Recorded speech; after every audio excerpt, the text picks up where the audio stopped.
باقی عمران خان مریم کے حوالے سے بات کی نا، آپ جواب نہیں دے سکتے. Let's move forward. مریم تو میں نے باتیں کی، آپ منہ چھپانے کے قابل نہیں رہیں گے. آپ کی بات تو کیا، آپ یہاں ٹی وی چھوڑ کے بھاگ جائیں گے، لیکن ہم کرنا نہیں چاہتے، نہ کریں.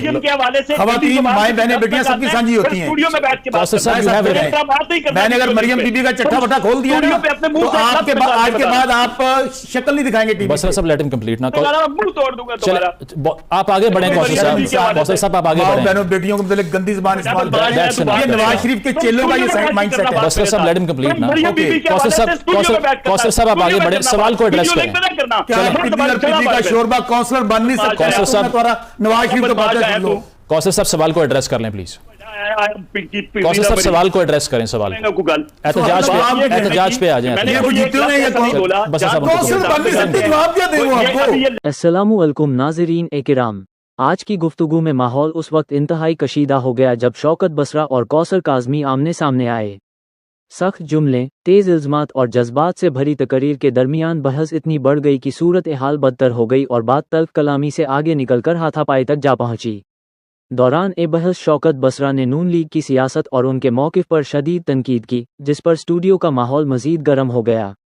سوال یہ ہے، کیا سیاست اسی انداز میں چلے گی؟ کیا دلیل کی جگہ جذبات لے لیں گے؟ اور کیا جمہوری بحث کا معیار یہی رہ جائے گا؟ آئے دیکھتے ہیں آج کی وہ گفتگو جس نے اسٹوڈیو کا رخ ہی بدل دیا. بسرا صاحب یہ جو بات کر رہے ہیں دانیال صاحب بھی ناراض کر دیا مولانا صاحب کو آپ نے اس طرح کے بیانات دے کے، یا پھر آپ کو لگتا ہے کہ سولو فلائٹ ہی واحد راستہ ہے جو کہ افیکٹو اب تک تو نہیں ہوئی؟ مزمل بھائی، سوال کا جواب دینے سے پہلے ہمارے بھائی کوثر کاظمی جن کا لیڈر نواز شریف خود الیکشن ہار گیا ہے، میں پھر کہہ رہا ہوں جن کو گھر والے سنجیدہ نہیں لیتے، جن کو گھر والوں نے ووٹ نہیں دیا، محلے والوں نے دیا، ان کا جواب دینا مناسب تو نہیں ہے. لیکن چونکہ ذاتی نوعیت کی باتیں کی ہیں، اب اگر نون لیگ کرپشن پر بھاشن دے، لوٹ مار پر بھاشن دے، تو یہ سمجھیں قیامت کی نشانی نہیں بلکہ قیامت آ چکی ہے. وہ خاندان جس کی لوٹ مار اور کرپشن پر دنیا بھر میں یونیورسٹیز میں لیکچرز دیے جاتے ہیں، جن کو ماسٹر مائنڈ کہا جاتا ہے کہ یہاں سے لوٹ کے کمیشن کھا کے سارے کا سارا ٹبر جو ہے وہ مال باہر لے گیا، تو اس لیے یہ عمران خان صاحب کے ان کو بدترین دشمن بھی ان کے اوپر کرپشن کا الزام نہیں لگا سکا. ایک یہ جو یونیورسٹی کے حوالے سے وہ پیسوں سے آج حکومت عمران خان صاحب کے لائے ہوئے پیسوں سے یونیورسٹی بنا رہی ہے، وہ ہے ہمارے اوپر کیس.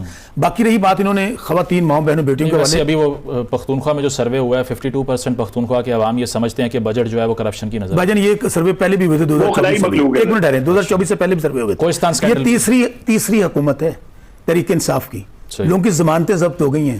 اگر خان صاحب ناکام ہو گئے ہیں یا پی ٹی آئی ناکام ہو گئی تو تحریک انصاف کو وہاں پہ وہ پرویز خٹک جیسے لوگ جو وزیر اعلیٰ رہے ہیں ان کی ضمانتیں ضبط ہو گئی ہیں. محمود جس نے خان صاحب کو چھوڑا، خواہ وہ محمود خان تھا، پرویز خٹک تھا، عثمان بزدار تھا، وہ M N A M P تو کیا ان کی سیاست ختم ہو گئی. اچھا اب میں ایک بات کہہ، ابھی ہمارے بھائی نے، چونکہ یہ ان کا پرانا وتیرہ ہے، ان کا مائنڈ سیٹ ہے نواز شریف کا اور ان کے پورے ٹبر کا کاروبار یہ ہے. ابھی ماؤں بہنوں بیٹیوں کے متعلق جو گندی زبان استعمال کر رہے تھے، ایک منٹ بات کرنے دیں، میں نے انٹرپٹ نہیں کیا آپ کو، میں نے انٹرپٹ نہیں کیا. اچھا اصل میں یہ وہ مائنڈ سیٹ ہے، یہ وہ پارٹی ہے جس نے، آپ کو یاد ہوگا کہ نصرت بھٹو کی باقاعدہ فوٹوگرافز ہیلی کاپٹر سے گرائی تھی اور بینظیر بھٹو صاحبہ کی، اور کیا کیا گندی زبان استعمال کرتے تھے. اب یہ وہ لوگ ہیں جو ان کا ایٹیچیوڈ ہے. آپ اندازہ یہ کریں کہ وہاں سے نصرت بھٹو کے پوسٹر پھینکنے سے عدت جیسا گھٹیا مقدمہ بنانا، یہ صرف ان کا ہی، اس لیے تو آج اپنے انجام کو پہنچے ہیں کہ لوٹ مار، کرپشن، آپ کے لوگوں کے خلاف مخالفت میں کیسز. اب رہی مولانا فضل الرحمان صاحب، دیکھیں گزارش یہ ہے آپ ذرا کے پی کا رزلٹ نکال لیں. مولانا صاحب کی سیٹیں کتنی ہیں؟ میں اس لیے کہنا چاہتا ہوں ہم نے سب کو آفر کی تھی، مولانا صاحب کو بھی کی تھی، باقی جماعت اسلامی کو بھی کی تھی. ہم تو خود چاہتے ہیں کہ زیادہ سے زیادہ جماعتیں ہمارے ساتھ ہیں.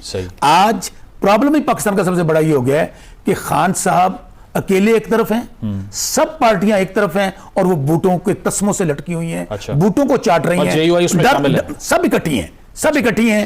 خوف کس بات کا ہے؟ خوف اس بات، سر 26ویں ترمیم ہو، 27ویں ہو، سب کچھ سامنے آ چکا ہے. ہم آج بھی کہتے ہیں اگر وہ آئین کے لیے، قانون کے لیے ہمارے ساتھ آنا چاہتے ہیں تو آج بھی جے یو آئی کے لیے ہمارے دروازے کھلے ہیں. لیکن یہ نہیں ہو سکتا کہ آپ کہیں اربوں روپے کی لوٹ مار ہوئی ہے سیٹوں کے اندر، پھر دوبارہ جا کے آپ انہی کو ووٹ ڈالیں، انہی کے ساتھ بیٹھیں. ٹھیک ہے. اس پہ کوثر صاحب بریفلی، یہ جو 5 اگست کا احتجاج ہے، کانسٹیٹیوشن یہ رائٹ دیتا ہے ہر پولیٹیکل پارٹی کو کہ وہ اسمبل ہو سکے، اور پرسیپشن یہ ہے کہ آپ کسی بھی احتجاجی ایکٹیویٹی کو الاؤ ہی نہیں کر رہے جو کہ فاشزم ہے، الزامات یہی لگتے ہیں آپ پہ. تو کیا سپیس ملے گی پی ٹی آئی کو کہ وہ کانسٹیٹیوشنل رائٹ اپنا ایکسیس کر سکیں؟ اور ساتھ ساتھ یہ کہ جو خان صاحب کے بیٹوں کے پاکستان آنے کے حوالے سے بیانات ہیں، کوئی کہتا ہے ضرور آئے، کوئی کہتا ہے اریسٹ کر لیں گے ان کو، کیا پالیسی ہے گورنمنٹ کی؟ دیکھیں ابھی میں صرف ایک جملے میں یہ کہوں گا کہ بسرا صاحب نے کہا جی بہن بیٹیوں کے حوالے سے گندی زبان استعمال کی. میں نے تو بالکل کوئی ایسا ایک لفظ نہیں بولا.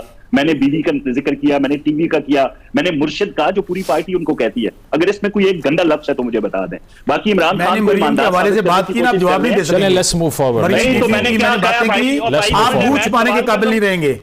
آپ کی بات تو کیا، آپ یہاں ٹی وی چھوڑ کے بھاگ جائیں گے، لیکن ہم کرنا نہیں چاہتے، نہ کریں.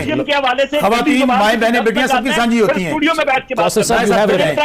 میں نے اگر مریم بی بی کا چٹھا وٹھا کھول دیا تو آپ کے آج کے بعد آپ شکل نہیں دکھائیں گے ٹی وی. بس صاحب لیٹ ہم کمپلیٹ نہ کریں، آپ آگے بڑھیں. کوثر صاحب آپ آگے بڑھیں. بہنوں بیٹیوں کو متعلق گندی زبان استعمال یہ نواز شریف کے چیلوں کا یہ مائنڈ سیٹ ہے. بس صاحب لیٹ ہم کمپلیٹ نہ. کوثر صاحب آپ آگے بڑھیں، سوال کو ایڈریس کریں. کا شوربا کونسلر بن نہیں سکتا. نواز شریف کو بات ہے. کوثر صاحب سوال کو ایڈریس کر لیں پلیز. کوثر صاحب سوال کو ایڈریس کریں. سوال احتجاج پہ آ جائیں. یہ لیکچر کی بات کر رہے ہیں کہ میں نے لیکچر وہاں پہ دے دیے. میاں نواز شریف ٹوٹل ہوا میں اور جھوٹ بولتے ہیں، اور ان کے لیڈر نے قوم کا 65 ملین پاؤنڈ برطانیہ میں ضائع کیا اپنے اس کھوکھلے ثابت کرنے کے لیے. یار کمال ہے. یہ مجھے بے شمار جھوٹوں پہ لانا. چلے پوائنٹ تو کہتا ہوں اللہ جھوٹوں پہ نواز شریف لوٹ مار کر کے صاحب انہیں کمپلیٹ کرنے دینا. آپ کا پوائنٹ بھی آگے، میرا خیال ہے ذاتیات سے آگے بڑھنے کا دل نہیں چاہ رہا دونوں کا. دانیال صاحب 5 اگست کو میں بات نہیں کر رہا ذاتیات پہ. چلیں ٹھیک ہے. میں یہ کہہ رہا ہوں کہ 190 ملین پاؤنڈ کا اوپن اینڈ شٹ کیس پوری دنیا نے دیکھا. وہ چوری نہیں تھی تو اور کیا تھا. اس سے یونیورسٹی بنا رہے ہیں، وہی پیسے نا جیسے یونیورسٹی بنا رہے ہیں. بسرا صاحب ابھی جاتے ہوئے مزمل کا ایک کیمرہ چوری کر کے لے جائیں، رستے میں بیچ کے 90 روپے خود رکھ لیں، 10 مسجد پہ لگا دیں اور جسٹیفائی آپ ایک کام کریں نا، کیمرہ لے کے نکلتے ہیں لاہور میں. آپ نہیں کر سکیں گے. سنیں، کیمرہ لے کے لاہور میں نکلتے ہیں، مزمل بھائی ہمارے ساتھ ہوں گے. آپ لوگوں کی حیثیت اور اوقات سیاسی طور پہ کرپشن کے حوالے سے قوم آپ کو بتا دے گی. میاں نواز شریف کا چنتے ہیں. ٹھیک ہے دانیال صاحب، یہ چیلنج قبول کریں. دانیال صاحب لیٹ اس موو فارورڈ. اس میں اب 5 اگست کے حوالے سے جو ریزرویشنز ہیں، پنجاب سے ورکر کا نہ نکلنا ایک طرف یہ کہا جاتا ہے بہت بڑا مسئلہ ہے پی ٹی آئی کے لیے، لیکن جو کرنٹ سچویشن ہے اس میں آپ کو لگتا ہے کہ اتنی پولیٹیکل سپیس بچی ہے؟ جب خواجہ آصف صاحب نے بھی یہ بات کی کہ ہائبرڈ نظام کافی سکسیسفل ثابت ہوا ہے، تو اس سچویشن میں پی ٹی آئی کے پاس بیک ڈور رابطوں سے کوئی سپیس کریٹ کرنے کے علاوہ یہ آپشن ہے آپ کو لگتا ہے؟ میں تھوڑی سی تاریخ کے ساتھ آپ کے ناظرین کو آگاہ کرنا چاہتا ہوں. محترمہ بینظیر بھٹو صاحبہ جب پاکستان واپس لوٹ رہی تھی ایکسائل کے بعد، تو اس وقت بہت بڑی بحث چھڑی اس بات پہ کہ جنیجو صاحب کی گورنمنٹ تھی کہ ان کو ایئرپورٹ سے اریسٹ کر لیا جائے یا پھر ان کو چھوڑ دیا جائے. تو ایک گروپ تھا منسٹرز کا جو کہ وہیمنٹلی کہہ رہا تھا کہ بالکل کچھ نہیں کرنا، اپنے سیکیورٹی پرووائڈ کرنی ہے اور ان کو آپ جو ان کا حق ہے آئینی وہ کرنے دیں. تو any way as it would happen وہ گروپ جو تھا وہ جیت گیا، اور آپ نے دیکھا پاکستان میں تاریخ میں سب سے بڑا جو ہجوم تھا ایئرپورٹ سے لے کے داتا دربار تک وہ دیکھا، اور پھر اس کے بعد بے شمار مطلب مہینوں تک جلسے چلتے رہے. اس کے بعد وہ خود ہی جو چیز اس کی جو پبلک کا سینٹیمنٹ ہے، اگر تھوڑا سا پولیٹیکل وزڈم ہو، اس کی وینٹنگ بھی بہت ضروری ہے تاکہ چیز، اور اگر کوئی ایسے خدا نہ خواستہ توڑ پھوڑ ہوتی ہے اس طرح کی، اس میں اسٹیٹ اس کے اوپر کارروائی کرے پوری.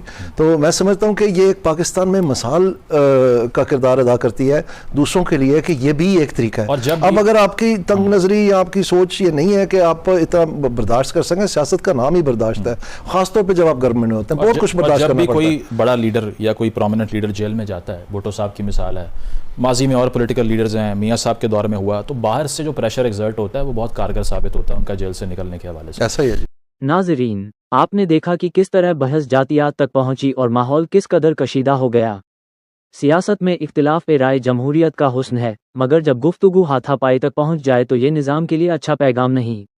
دلیل اور برداشت ہی سیاست کو مضبوط بناتے ہیں، نہ کہ تلخ الفاظ اور جسمانی تصادم. دعا ہے کہ اللہ تعالی ہم سب کو تحمل، برداشت اور آئین کی پاسداری کی توفیق عطا فرمائے. اگر ویڈیو پسند آئے ہو تو لائک کیجیے، شیئر کیجیے اور چینل کو سبسکرائب کرنا مت بھولیے. السلام علیکم ورحمۃ اللہ وبرکاتہ.